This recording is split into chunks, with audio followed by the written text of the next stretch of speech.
Good luck. Thank you. Appreciate it. Thank you, Congressman Yarmouth. We appreciate your continued support.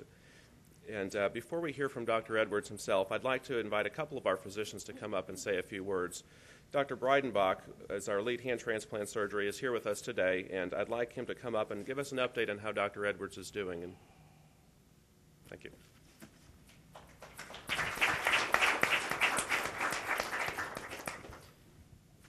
Thank you, Marty, and thank all of you for being here. Let me start just briefly by re-emphasizing an important point. There's kind of a dance that goes on, and if this dance doesn't take place, these type of innovative surgeries don't take place.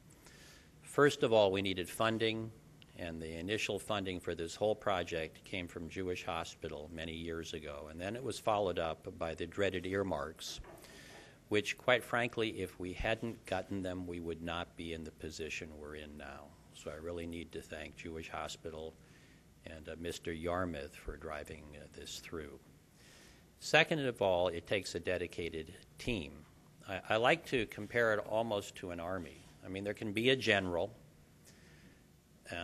and you don't want to cut the head off the general. He certainly is important, but he's useless without the team.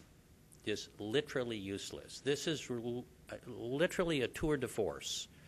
It takes a lot of organization to do a bilateral, and it's the type of organization which requires perfect communication.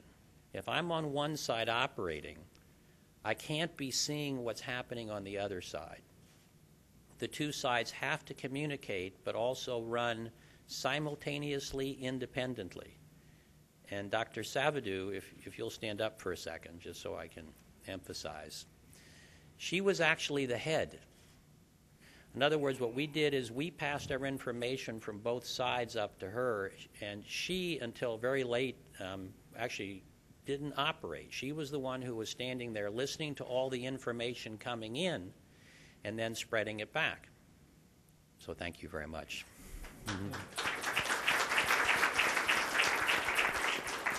And then finally, it takes the coordination of the transplant team and CODA. I mean, this is an immunologic event. Kleinert-Kootz has been putting hands on for years.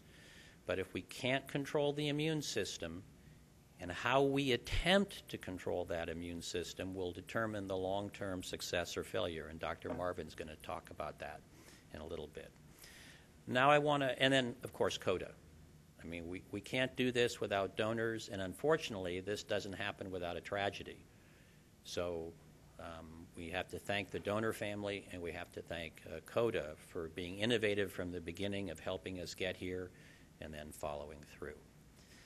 Now I'd like to get to the star of the day, and I want to try to explain what's taken place here, because this is a breakthrough transplant. And it's not the fact that it's bilateral. There's been 16 bilaterals done worldwide. There have been 2 others done in the United States.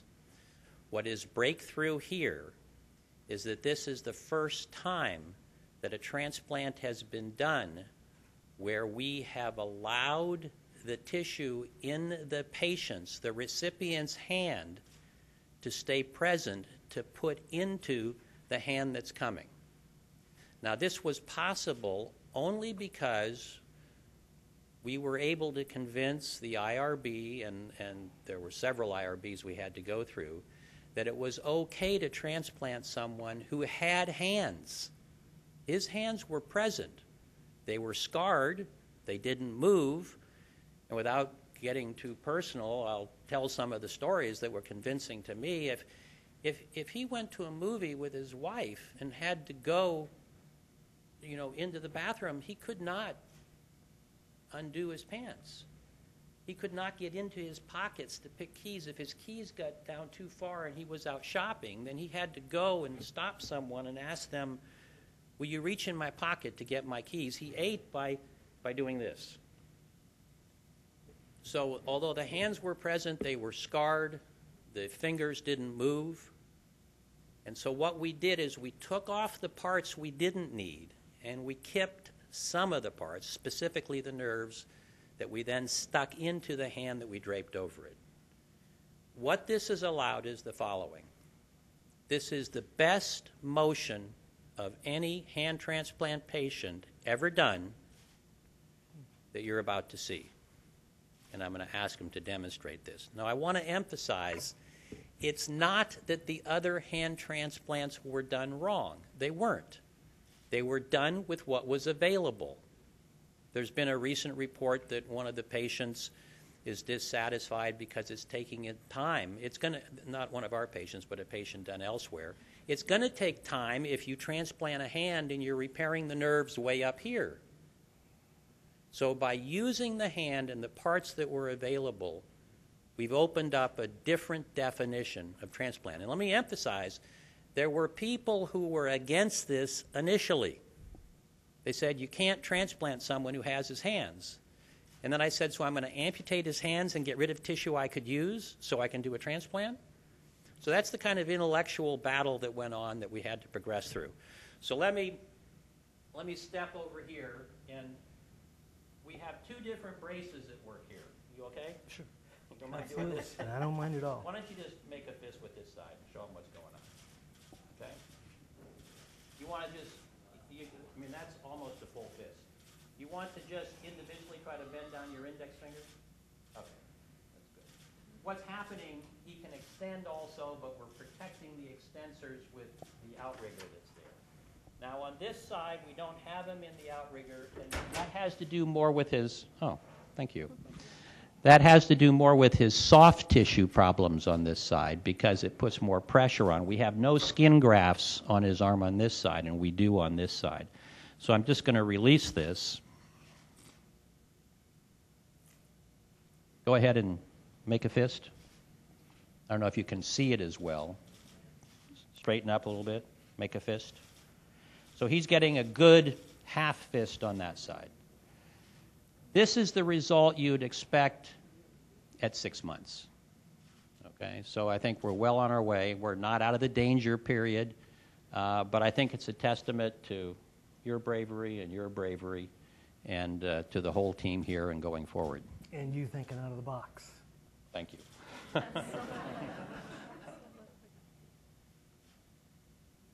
So I'll leave it at that. I again want to thank all the people who have participated in this. I'm going to turn it over to Dr. Marino now, who's going to make some comments. Thanks.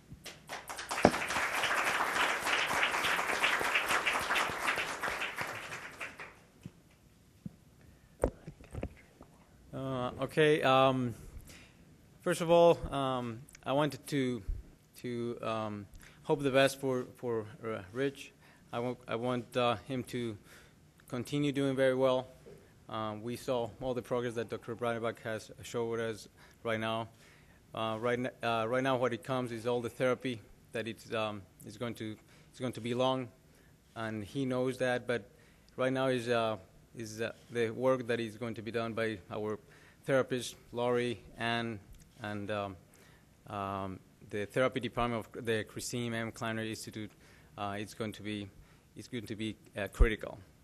Also, I want to thank all our fellows that help us. Without you all, without our training fellows, this is a very difficult procedure to do, like Dr. Breidenbach said. So thank you very much, and hope the best.